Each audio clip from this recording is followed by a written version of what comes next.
కళ్యాణముడైనటువంటి స్వామివారికి ఫల సమర్పణంతో పాటు అన్ని పుణ్య వస్తువుల యొక్క సమర్పణం చేసి ఇప్పుడు స్వామివారి కళ్యాణ మహోత్సవంలో రాష్ట్ర భక్తులే కాదు యావత్ భక్తులకు కూడా ఎవరికైతే మన సనాతన హిందూ ధర్మం పట్ల విశ్వాసం ఉన్నదో వారందరికీ కూడా హృదయం కలిగేట్టుగా సీతారామచంద్రుల యొక్క కళ్యాణ మహోత్సవంలో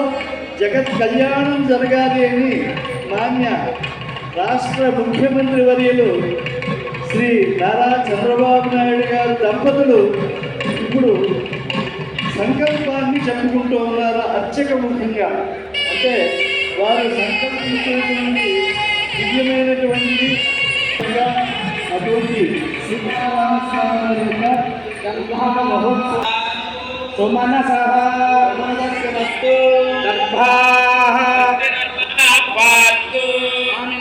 మనస్తమాధీయత